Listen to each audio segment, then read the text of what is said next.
Hey, it's Ethan Skolnick of the Five on the Floor podcast on the 5 Reasons Sports Network. Before we get to today's episode, I want to tell you about a new sponsor of the podcast and the network. That's Magic City Casino. We're all very excited for The High at Magic City this summer. That's JAI. The High is putting a brand new spin on a classic Miami experience featuring unbeatable drink specials, a live DJ, indoor lawn game area, live highlight, and so much more. The High is going to be Miami's newest hotspot on Friday and Saturday nights. Mark your calendars to live the high life that's starting on July 19th. Welcome to Five on the Floor, a Miami Heat and NBA podcast from Ethan Skolnick with Alphonse Sidney, a.k.a. Alf 954. Brought to you by the 5 Reasons Sports Network. All right, welcome to the Five on the Floor podcast. This is your host, Alphonse Sidney, a.k.a. Alf 954. I know usually you get Ethan at the beginning of these podcasts, but Ethan is currently on a plane back from Las Vegas, so his body and mind won't be right for at least 48 hours. Or forever. Or forever, depending on what he got into last night. In his stead, we bring in host of the Light Skin Opinions on the 5 Reasons Sports Network, my co-host on LSO, Mr. Christopher Mattox. What's going on, Chris? Hey, everybody. How you doing? We are here because there's been news. If you're following Miami Heat news, like I know you are if you're listening to this podcast. Major news. We were on high alert, Russell Westbrook watch. That didn't materialize. Well, listen, I have been all over this thing, man. Like I have the alerts. You see my Twitter timeline. I've been tracking it on Twitter. You got the whole thing chronicles. I got Woj on alert. I got Sham on alert. I got these local insiders who think they know something. Barry Jackson. I got everybody on alert. Well, were you as surprised with all that inside info as I was? Because I was hella surprised. Well, listen to what happened to me yesterday around 8:30. My phone died. And I was in a situation where I didn't really care if I had a phone or not, if you know what I'm saying. Yeah. I didn't get my phone charged about 5 o'clock in the morning. So don't ask any questions. That's a story right there. What happens That's if for LSO. That's for LSO. We'll save that one for the next Light Skin Opinions. But 5 o'clock in the morning, I turn on my phone, boom, the alerts start. Russell Westbrook has been traded to the Houston Rockets. I'm like, for what? I was completely shocked. Right? I'm like, wait. There's no way they just swapped bad contracts. And that's exactly what they did. Lo and behold, that's exactly what they did. You almost couldn't trade Russell Westbrook for anybody else except maybe Chris Paul. And I think they just had to throw in all those draft picks just to make it, because OKC at this point is almost holding people hostage with the possibilities of PG and then now Russ. You know what I'm saying? Like, if you want these guys, you're going to have to give us your entire future. And Houston was willing to do it. And you can't blame OKC. Mm-mm. I think they did right by Russ. Russ, he's at a competitor. He's at a contender. He went to a contender. He's at a place he wanted to be with a guy that he actually enjoyed, and will enjoy playing with. Will they enjoy playing together, though? Listen, they're two different players than they were when they were young guys in the league. Listen, I was listening to the LeBatard show. Mike Ryan had a point. Russ used to eat first. Always. Russ don't get the big piece of chicken at the table anymore. No. That's a very good analogy. Yeah, because James had to come off the bench and get whatever was left. Yeah. And Russ is used to eating first. Russ has been eating first for 11 years. Even when KD was there, Russ still felt... Russ was like that scene from Fresh Prince when Carlton rips the ball away from Will Smith. That was Russ for 11 years. That's a meme going around right now. Yeah. So now Russ has to learn, if Russ is smart, which I'm thinking Russ knows. I think sometimes we put way too much credit on players learning these imaginary lessons. Like, maybe now Russ will realize that he has to share the ball. He has to give it up. I don't think so. He's been eating first. He's been who he is. Why now all of a sudden would he change? And Russ didn't get this far thinking I'm second fiddle. No. And we were actually just talking about what Chauncey Billups said about Carmelo Anthony. That these guys, sometimes they don't know when it's over or when it's time to take a step back. No. Carmelo was still chasing 30-point dreams well past the time when he should have been doing it. And that's exactly what Chauncey Billups said. He said Melo was more worried about a 30-point game than he was about winning, which is a harsh thing. But that's what I've heard since all of this has been happening. So what I heard about what was a problem with KD and what was a problem with Paul George and other players on that Oklahoma City team was that Russ is known to be a guy who's about his stats first. Let me get these rebounds, small details down to the positioning on free throw shooting. Yeah. Just so I can be in the best spot to get this rebound. Somebody was saying Steven Adams is going to be so happy he doesn't have to box out for Russ's rebounds anymore. Path for Russ to get rebounds. But that's what was going on, and that's one of the things. And so now let's go back to what it means for the Heat. Yeah. I was against this trade from the beginning. Me too. All right, we did agree on that. We actually the next Light Skin Opinions episode that comes out, we talked about it a little bit. Me and you were both against this trade. This trade was like in college when you get your net check money. You know, you get your extra money from your financial aid. Yeah. I went to FAMU, so we would go up to Atlanta every year to the Classic. You got this money in your pocket. You in a scene, things are happening, things are moving, and you want to be a part of it. And you walk into a store and you see a fantastic Gucci belt. And that belt might cost you $350. You know that if you buy it, it's going to put you in a bind. You're going to be hurt 3 months from now. Yep. But you're going to look fly that weekend. Whoa! And the problem is you might not pull none. You might not win the championship. You might not. But you look good that weekend. So and you felt confident in yourself. And that's why I was hoping. I was like, please don't fall for the Gucci belt in this case, which would be Russell Westbrook. Yes. Sign him, be hurt financially. The shiny thing. The shiny thing, just because it looks good in an era where things are moving around, here's a piece, and then now you're stuck with it and you can't. And it doesn't guarantee anything. On Twitter, I said that it's like you about to pay off all your credit cards and you're gonna buy a used boat. Yeah. It's like you've been working. The Heat have been working for years to pay off these credit cards. They about to say they got 2 to 3 more payments, and they decided, oh, let me go get this used boat. Got barnacles on the bottom. You gotta go get the minnow. You don't even know how to drive the boat. You can't afford a cabin. Nothing about it.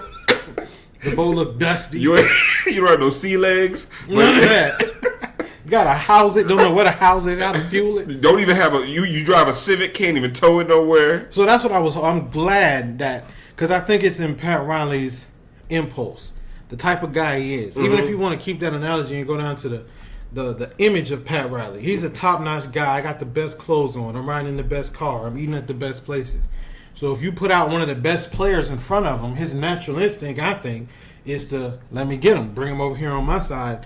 And I'm glad that for whatever reason, some people are saying Riley got hoodwinked and maybe got the rug pulled out of him. Maybe they were just using him to get other interest from other teams. Okay, they did. They probably leveraged the Heat, but what I'm glad the Heat did is that they stood firm, because I think people a lot of times they don't give Riley the credit, right?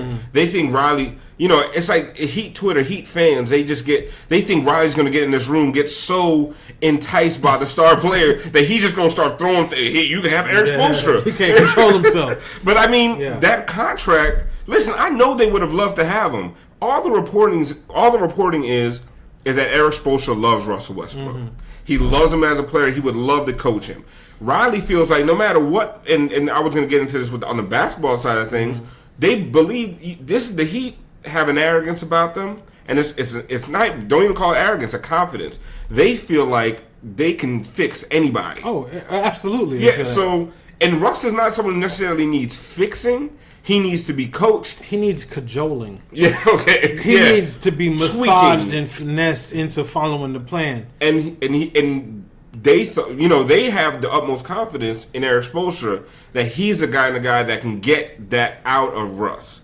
Right? Well, Spoelstra, and just, part of this whole thing, I'm glad you don't ever hear his name come up as impediments to why guys want to come here. Oh, no. Everyone wants to play for Spoelstra. And I think they know it because that crucible of the Big Three era, he came out of that crucible shining. Yes. He came out strong, and so he's always one of the factors that allows guys like Russ to come here, which I believe was an issue in OKC. Russ has never had a real coach. And he never, and now with D'Antoni, he still doesn't. Yeah, I don't like that. What is D'Antoni going to tell Russell Westbrook or James Harden? What can he tell either of them? To me, that's not a good pairing. He's going to be coaching 13 other guys and having them do their thing. To me, that is a coach. D'Antoni is always him and his players have bristled. They've never, Carmelo. For a guy who's supposedly such a good players coach. Yeah. And he gives you freedom. He does end up with a lot of shaky relationships with players. Exactly. So now you're talking about the Heat. So where did the deal fall apart? All right. All the reporting and things that I know from people that I talk to. I always tell people I don't know shit personally, but I know people who know shit. So from what I've heard, it's Pat stood firm. I think Winslow was on the table, but I think that if you're gonna get Winslow, you're not gonna get Kelly. Or if there were certain caveats to getting Winslow. We can't give you everything. But once he put his foot down, was you want Winslow and Bam? No. You want Winslow and Hero? No. So there was, and Hero is playing himself into a movable asset.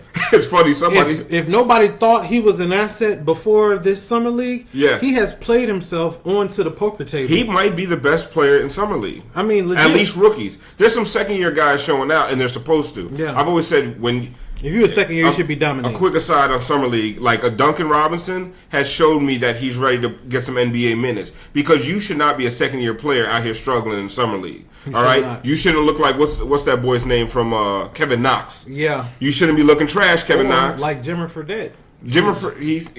35. He's older, but he averaged 35 in China. Comes over here in summer league, can't get a shot off. That's a problem. Okay, so that's where the deal fell apart, and I'm happy to see that. Listen, Westbrook made sense if it was a poo-poo platter of contracts, and you just said, okay, here you get this, and this. You get Goran, JJ. I didn't like the whole Adam Kelly. Somebody take Goran. Dion. I'm sorry. Anybody, if you're listening to this, you got a couple $1 million laying around. You got an AAU team. Somebody come get Goran Dragic, please. Come on, pick him up. Listen, Goran is going to be traded by the trade deadline. We will pay for his flight to you. We'll hand deliver Goran to somebody. Chris Mattox did not speak on behalf of Five on the Floor podcast. I can't stand Goran Dragic. I just really me and Ethan are actually both big fans of Goran, especially as a person. And if you like Goran, then I see why some people would be hyped for Russ, because Goran plays a not as athletic game as Russ, but he plays a put my head down and go game. Well, what's the key for? And a quick aside, a key for Goran this year is, if I would like to see him embrace that Dwayne Wade role of last year, the leader, the guy off the bench that can score buckets, because Goran can still get you buckets. But I would like to see Goran more at 18. He has to take a back seat, and he needs to be 18 to 22 minutes a game so he can be healthy for a playoff run. Because he's the kind of guy. Now, I would not mind Goran coming off the bench. That's what I would not mind that. Okay, so that's where the deal fell apart. So now, the next steps. All right, what's next for the Heat?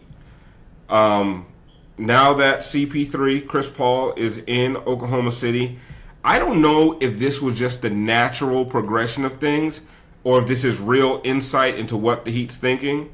That now people are talking about Chris Paul to the Heat. Mm-hmm. On its surface, how do you feel about that? I love Chris Paul. Okay. I love him. I think him and Jimmy Butler have a similar mindset and approach to the game. Mm-hmm. I do think that Chris Paul is a player who has learned how to take a step back a little bit. I feel like in Houston he took a step back and then felt like he got taken advantage of. Yeah. By the overuse of James Harden. So on his face, I wouldn't be mad at it. I think Chris Paul has a lot to offer a team still. The problem, though, is the same problem with Russ, is the contract. Yeah. Like, as legit Heat fans, we have soldiered through at least 2 or 3 troughs. Yeah. You know what I'm saying? Valleys from high areas, and we've soldiered with the Heat through those dry areas, through various contracts, through the hope of Dion Waiters, all the way back before, remember, to the hope of like Darrell Wright. And the excitement of maybe this is a young guy we can. Some athleticism that we hadn't seen in a while. Yeah, and so, but I think we have, so what I'm hoping for, best case scenario, is if we could add Chris Paul, the only way I want to take that contract on is if we also get to keep those young players who we have to. We have to. So here's my thing. Chris Paul, I'm not a fan of his. First of all, his game is fine, right? Yeah. His game is fine. It's not commensurate with his contract. It doesn't, At all. It doesn't add up to his contract. And you cannot, in the NBA Players Association, does not want to set a precedent of having guys renegotiate contracts. Because by all rights, you should be able to, kind of how the NFL does. Yeah, but you can't. No, the guaranteed you want to renegotiate renegotiate this joint? No, it's guaranteed contract. So there's bro. that's the problem with Russell, John Wall, who we'll get to a little bit later, Chris Paul, and like Andrew Wiggins. These supermax deals for these guys who just aren't worth the supermax. I don't even think Wiggins is a supermax. Wiggins is just a bad deal because he's not a very good player. And in today's NBA, where efficiency matters, Wiggins is not your guy. But that's your guy. That's a whole nother story. So on its surface, I don't like the Chris Paul deal. But what if I told you, and this is some of the things I've been hearing and reading on Twitter. I'm gonna credit Tom Green. He's a writer. He wrote to me. He said, "What if the Chris Paul trade? Because Oklahoma City has amassed a bunch of first round picks now. Oh my gosh, they got like 15 or something. They got a ridiculous amount. Yeah. So now, why wouldn't Oklahoma City take 2 or 3 of those first round picks, package them with Chris Paul to clear those books, send them on over to the Heat. The Heat send back Goran, JJ, Dion, right? And so I you feel don't lose any of take them? those 3 because that's a core of a boo-boo 3 that could keep you and your team afloat for a while. You know, you're not going to be dreadful with those guys. And Oklahoma City, the fans, you avoid the Phoenix Suns. Yes, of just being complete trash. And the fans and the front office really do like Dion Waiters in Oklahoma City, which is a whole got history there. Yeah. So now, okay, and listen, I don't know how the money here. There's probably other things, other machinations. But if you could bring over Chris Paul, not lose any of the kids, and bring in a couple first round picks, do you do it because you're thinking, I can take those picks now? I could take, let's say Kelly Olynyk. You put the contracts together that are going to make sense. You're going to have to throw in maybe 2 of Winslow, Bam, and Hero. And you flip that for Beal. And now you're talking about Chris Paul, Bradley Beal, Jimmy Butler, and most likely you're not losing Bam. But you're probably losing Winslow and Hero. Is that something you do? That is something I would do. It's hard, right? It's hard. Someone asked me today, and it was tough, but I was like, you know what? You do it if you're making a run at Philly and you're making a run at the Eastern Conference Finals. Because the window is now. The window is definitely now. It's for everybody. Yeah. Chris Paul will never be, I think, hungrier than he is right now. That's true, because his situation. Yeah. It really, Chris Paul, I feel like, is the guy who, when you're in 95, changes lanes and always gets in the wrong lane. Yeah. And then has to end up getting back. Yeah, it's like, oh man, that lane next to me is moving a little bit faster. And then you move over there. And that True Green truck is like way down the road now. You're like, damn, I was right behind the True Green truck. Because he went from a situation in Houston that looked, they were going to take me to the doorstep of a championship. First go to the Clippers. Well, the Clippers Doesn't first. he wish he was on the Clippers right now? That's what I mean. And then now he's like, shit, if I would have stayed at the Clippers for 3 years or so, I would have still been there, elder statesman, ready to take on these new, So then he goes to... So I feel bad for him. So if you could Houston. get Chris Paul over to if you could get Chris Paul to Miami with Jimmy Butler and a Bradley Beal, that's a big 3 that I think is stronger than Tobias Harris, Simmons, and Embiid, with and Josh Simmons being Richardson. the weak link, and Josh Richardson. Yeah. With Simmons being the weakest link Because they don't fit right very now. well. They don't fit right. Bradley well. Beal, Chris Paul. Okay, so remember we're talking about like a 75% of Chris Paul, and Jimmy Butler fit. And now you're giving yourself a 2-year window to try to be as good as humanly possible. As good as humanly possible. Because in that 2 years, you still have Bam developing. Yeah. You still have maybe 1 or 2 pieces. Maybe you have a guy like Nunn.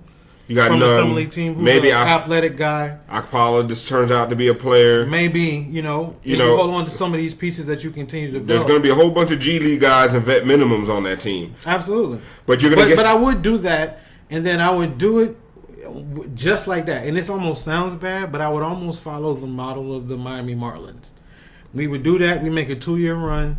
In those 2 years, it doesn't happen. I'm trying to get y'all boys up out of here. Well, that's not. But it's a problem. 2021 comes around. Jimmy's deal gets even bigger, and then now you're at $44 million with Chris Paul, and you're trying to re-sign Bradley Beal to a max contract, which I don't know. I don't think you have the room. But that's what I love about the NBA, because what you would need then in that case for that to work out for all Chris parties. Paul will be an expiring deal that year. So that's fantastic. Yeah.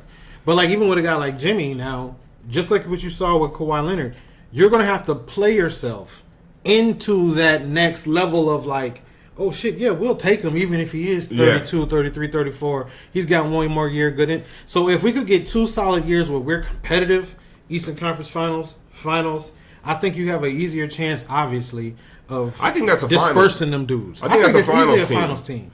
I don't think Boston is going to be ready to compete, not with that type of talent across the board like that. You think Dallas regrets bringing in Jason Kidd? You know what I mean? Dallas? What you mean? When they won the championship with Jason Kidd. Oh, hell yeah. They don't regret that. No, I don't, listen, it's not the move for the future, but you didn't bring in Jimmy Butler for 2022, right? You didn't. So, but at least when you compare Westbrook and Chris Paul is 1 year less. So that when in 2021, when everybody's free agents again, you got an expiring contract and you'll have some cap space to play with. Yeah. So, okay, so we're kind of in agreement. It's almost begrudgingly we'll do the Chris Paul trade. Begrudgingly, because if you could do it where you only give up 2 first round. Let me ask you this question. I'm sorry to cut you off. Do we still have the option? I know they negotiated in the CBA a while back the amnesty rule. No, amnesty a dude. Then we amnesty Chris Bosh. Is that done? No, we didn't amnesty Chris Bosh. We amnesty Mike Miller. So is it like what you get one for the lifetime? No, there's no more amnesty. What, they got negotiated out or something? Yeah, Chris, you trying to renegotiate the CBA on the podcast? Because I'm like, that changes everything. No, the amnesty rule is gone. If you could just take a whiteout to a boy, you know what I'm saying? Like, oh, you're not here. Take your $47 million, but get off my cat, please. Killing me. Yeah. No, you can't do that anymore. So the next deal, as you try to rewrite the CBA, is okay. So let's say no Chris Paul. The next scenario, what about you? Still want Bradley Beal? I think Bradley Beal is a target. I think so.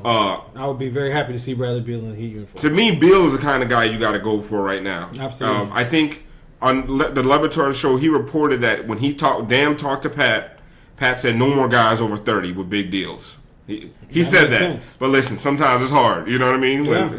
But Beal is the kind of guy I want the Heat going for. But is Beal currently under contract? Forgive me. 2 more years. He's got 2 more years. What's his number for 2 years? I think it's like in the mid-20s. I wouldn't pay Bradley Beal max money. So if I could get him for those last 2 years under this contract, yes, I would. Because did you see what Bradley Beal was without John Wall last year? I did, but they were talking about Bradley Beal on the side of Jimmy Butler. Well, we're talking about Bradley Beal. We're talking about coming off pin downs from Bam Adebayo. We're talking about that guy, not the let me tote the team by myself, Brad. You know? I think he could be a more versatile Klay Thompson type if he gets his defense up. But we're talking about right now in the next 2 years. We're not talking about what we're going to pay Bradley Beal in 2 years from now. What do you think of a John Wall deal? Right? You bring in John Wall, Bradley Beal. The two of them. Mm-hmm. Now, you get to play the same kind of hardball you played with OKC. Oh, you want me to take that terrible contract? You're not getting Justice. You're not getting Bam. You're not getting Hero. You are going to get cap relief, and you're going to be able to rebuild your team, and you're not going to have to wait till 2024 when Wall comes off your books. So now, the Heat would be bringing in Wall, bringing in Beal, keeping Justice Winslow, keeping Bam Adebayo, keeping Hero, and now you have Butler on your team as well. So probably Wall. I don't even know when he comes back. I don't want John Wall like that. I'm sorry. So you're done. done. You won't even take that deal. I'm done. You guys. You're gonna be paying. Tell John Wall I'm sorry. They can get back in the car. I'm not getting off the elevator. Because you're going to be paying John Wall $47 million in 2023. I'm good on it. And John Wall is not worth it. I don't think he will be worth it. You're going to Jimmy Butler and John Wall will be at about $83 million, I believe, in 2023, and they'll both be way on the wrong side of 30. Way on the wrong side. And John Wall is not a Miami Heat culture guy. He's not. I say that, he's a hard worker, he plays hard, and all of those, like the superficial Miami Heat part of it. But what a Miami Heat lifer culture type thing is now, that underlying theme is sacrifice and being willing to sacrifice. Even the thrown together MASH squad that we've had the last couple of years with JJ and Dion and everybody, they all still found a way to come together, and except for Hassan, which made it obvious. Yeah, you probably don't even notice that on another team if you don't see how much of a unit everyone else was. When you see how everybody else is sacrificing their game, and you got this big guy moping in the corner. And from John Wall, what I don't get that from him, and I don't think him and Bradley Beal need to play together anymore. And then, so if I had to choose between, exactly. So if I had to choose between one of the two, give me Beal. Beal is more of a utility guy who I could put in a spot that I think he would perform well in. Okay, for scenario. Mm-hmm. These are the tertiary guys, right? They're floating around the league. People making little suggestions here and there. Give me a yes or no. Kevin Love. No. All right, Kevin Love has a lot of money still headed his way. Yeah, and he's terrible. I don't think he's terrible. What is he going to do for the Miami Heat? He's injury prone. He actually, if he was healthy, is a really good fit next to Bam Adebayo. Actually, if he's healthy, he's a way overpriced. You renovated your house too good for your neighborhood, Kelly Olynyk. Yeah, no, that's what I'm saying. He's a souped up Kelly Olynyk, but the contract ain't right. But he's a souped up Kelly Olynyk in a regular ass neighborhood, so everybody walking by like, why they did that? You know what I'm saying? like when you put a spoiler on the trash. Yeah, exactly. You have a 2002 Tercel.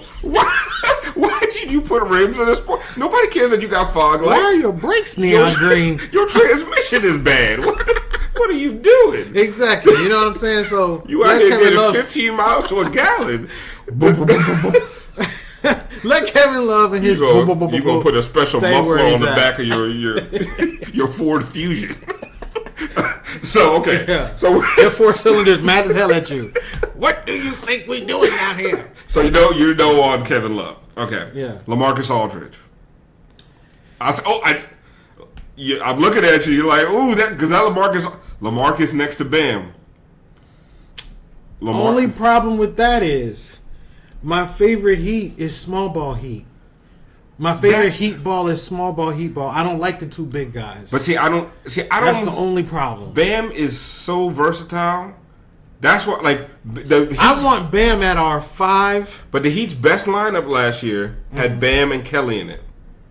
Well, yeah, because Kelly's kind of a perimeter player. But so is LaMarcus. That's why I think if you can get LaMarcus to back up, do a little bit of Chris Bosh, right? Start shooting that 3 a little bit more. Which he'll have no problem doing, which is my problem. Because he's LaMarcus, yes! If you said, LaMarcus, all I need you to do is hang out around you, he'd be like, oh, yeah, no problem, coach. Hey, check's still the same, right? Like, he has no, he's not a... He ain't a heart guy to me. You know what I mean? That's just because I'm not a big LaMarcus Aldridge fan. But Pat loves LaMarcus Aldridge. Yeah, he's tried to get him a couple times. He's talented. Pat almost... He got a deal. He had to sit down with LaMarcus. Do you ever hear the story? Go ahead. He had to sit down when LaMarcus signed that big deal in San Antonio. He sat down with Pat that summer, and Pat almost convinced him to take the mid-level exception. And he was like, he said he sat down with Pat, and he said, man, like, I just talking to him. I was about to sit here and take the mid-level. Yeah, but then Pat also gave him great advice to go sign with San Antonio, go play for Pop. But that he loves Pat Riley. So, how do you feel about LaMarcus? And these are I'm going to say no. These are all dependent on not really giving up too much. Yeah. Which I don't think LaMarcus. I don't think you're gonna get him for. I got him on the side. He's on the side. If nothing else happens, then we can revisit. I think you have to give up Winslow or somebody like that for LaMarcus. I'd have to look at his contract. All right, so we've talked about Kevin Love. We've talked about LaMarcus Aldridge. Who else you got? There's not. And that's it. Is that it? So now the last option is. Run the squad out there. Run the squad out there. But I was looking for, though, I would have liked a guy like a Kelly Oubre. Some type of athletic wing player guy. Kelly Oubre ain't getting up way too much money. Yeah. And I wouldn't pay him that. $15 million a year for Kelly Oubre? Yeah. But that type of player, yeah, young, athletic, running, jumping type of guy. I wanted him to take a flyer on Stanley Johnson. But Yeah, Stanley Johnson is Justice Winslow. They the same guy. guy. He's not anywhere near Justice Winslow. That's the problem. Oh, that's it. You love Justice Winslow. No, but I mean, they drafted the same year. I remember it was between like those two guys. We brought him in that year to work out. Stanley so can't I follow Stanley. He can't. But I mean, he's a hustle guy. You know what I'm saying? He ain't Justice Winslow. He can't run an offense. Oh, true. Yeah, true. Okay. He's not. So, but the thing is, the problem is he don't have any. So he really don't have roster spots. They really can't even sign UD right now. They're gonna figure something out. Probably Yonte Mayton. I don't know. I've enjoyed watching Yonte Mayton in Summer League. He's a good guy. If you guys haven't listened, he'll be one of the guys who floats around. He'll be on our Summer League team a couple more years probably. To me, he's a Jarnell Stokes. Yeah. Right? Where it's in Summer League and in G League, he looks great because the game is slower. Yeah. And he could just he can get in there, bully ball, do his thing. He's not bullying anybody in the NBA. There was some times, like, even in Summer League, what's Draymond Green going to do to that boy? Oh, he's going to eat put him his up. elbow on his back and eat him alive. He was turning the ball over, making crazy when he had to handle the ball in the post. Last Summer League game I watched, his moves are a little shaky. He depends on just being able to be big bully it up, and close. But I don't think he's going to be able to do that in the league. No. So now we're talking run this squad out the way that it looks right now. And this is my preference. Out of all these deals, right? My preference is see what you have, right? We didn't know Paul George was about to be available. Mm-hmm. We didn't know Russell Westbrook was about to be available. Did not. These things happen in the NBA. You can run this team out as is. Mm-hmm. See what you have. What I want to see Winslow and Butler next to each other. I think that is going to be hell on perimeter players. A lot of people are talking about the Clippers' defense. If the Heat can get it lined up right, Justice Butler and Bam on the floor at the same time, yeah, that'll be tough. Come on, you just need two other solid people who can move their feet, DJJ, and understand the game. You know, and you bring a hero in for some shooting. Yeah. I feel like there can be something there. But listen, and this is what I said. As much as I love all these guys, if you get to the trade line and you're hovering about 500. Nobody's safe. Oh, absolutely not. Everybody on the chopping block. It didn't work. It didn't work. And now the thing is, you get to that point, you have Goran and you have Myers Leonard. That's over $30 million in expiring deals. Mm-hmm. Now you also have James Johnson, Dion Waiters, and Kelly Olynyk, who aren't expiring, but they're basically half a year from expiring. Mm-hmm. And they're expiring the summer that everybody is free agent. So you're going to tell me that when the trade deadline comes around and all these teams that are going for it because they think the league is wide open, and there's some teams that are on the precipice, or there's teams that are just it's not happening for them, there's going to be moves made this trade deadline. Yeah. So you have assets. If it's not working out and you have to throw a Justice Winslow in or you have to throw a hero in because you do it then because it hasn't been working. Hero I would hold on to, but Justice gets this year. Hero I would hold on to, but Justice I give this year to really show it. Justice has shown some improvement. This year he needs to declare himself. It's solid role player, low level ascending player, maybe a star or something. But he's kind of got to show it. It's going to depend on the fit with Butler. I think that they can fit well together because I don't think Butler wants to. Butler isn't James Harden. Like he doesn't need the usage. No, he doesn't. That these other guys, some of these others, still get his 23. He's going to get his 23 points a game. He's going to play defense. He does need the ball at times, and he's going to be the closer without a doubt. But Justice, if his usage goes up, I think he can play well next to Butler. Also because Justice has turned into not just reliable, a very good catch and shoot player from three. And if he can be that guy off of Butler penetrations, even Dion, Goran, whoever's in the game at the time, if he can continue to accentuate that part of the game, Justice is going to have a fit on this team. Plus his defense, you can't, and the dog in him. He's got dog in him. I think me and Ethan would always say we love Josh Richardson. He might even be more talented than Justice Winslow, but he's not an alpha. You watch Justice play. Justice is an alpha. And I think him and Jimmy Butler are going to get along really well. So I want to see it play out. Yeah. And other people will shake loose. And I'm still a hoper. I still hope that I always do it every season, and this is with every sport and every team I follow, that somebody will step up. I still hope that going into every season, maybe, and this is a fan's plea, you know what I'm saying? Like maybe Dion Waiters, it clicks this year. And he's that guy who he is for 12 games a season. Maybe he's that guy finally for a whole 60 season. games. Yeah, I mean, yeah. James Johnson looks like he's in incredible shape. Can you stay that way, please? Yeah. Can you not have these random moments where you forget all of the great strides you've made and then just revert back to being throw the ball into the third row? Stop it. And listen, and what is it to ask for a little consistency? we're about to wrap this up, but this needs to be the year where guys like when Dion comes off the bench, James Johnson comes off the bench, stop taking the ball out of Justice Winslow's hands. Yeah. Let Justice run this team. Guys need to come in and we need run the system. Yes. Run the system. When you come in, Dion, you're coming off down screens. You're doing whatever your role is in the offense instead of giving you the ball and you got to run it. Or that goes for anybody, not just Dion. Goran too, which is my biggest complaint about Goran. Run the offense, Goran. Create something sometimes more than just for yourself. And I think, but anyway, those are my. I think with Jimmy on the team, a clear go-to, a clear number one. Even when you got to diminish Dwayne Wade the last year and a half, he still was their go-to, but at the same time, other people were probably thinking, well, my legs are a little bit younger. I might be able to do this too. Nobody's thinking that with Jimmy. Jimmy is a clear number one, and then and I think Justice can run that offense a la like a Pat Beverly type.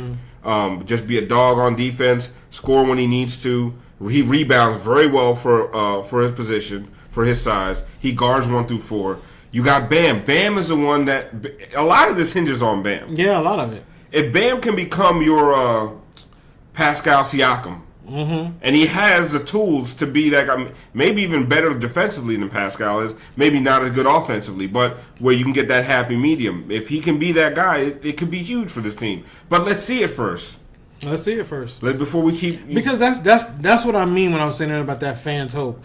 I don't think anybody, unless you were a Toronto Raptors fan, went into that season thinking and hoping Pascal Siakam would develop into Pascal Siakam. If you talk to a Raptors fan last offseason, they're like, watch out for Pascal Siakam. You're like, shut the hell up. You won't with Pascal Siakam. What's that? So I'm hoping this year Bam Adebayo can be that guy that captures the attention of the rest of the basketball world, but we've known it all this time. It's a big year, so it's going to be good to watch the Heat this year. It's going to be good to watch the league this year. We'll see what happens. All right, man. So that's it for us. Hope you guys didn't miss Ethan too bad. We'll be back together coming up this week. We'll drop an emergency podcast if anything happens. Check out Chris and I on Light Skinned Opinions on the 5 Reasons Sports Network. Chris is actually going to be doing a little bit more for the website this season, covering some games, covering practices, things of that nature. So look out for his writing. He'll probably be on the show a few more times. But if you want to hear us consistently and unedited, not safe for work, please don't listen to us on Light Skin Opinions with your children in the car, because that's gonna they're gonna get an education that they weren't prepared for. All right, you guys, we'll see you next time.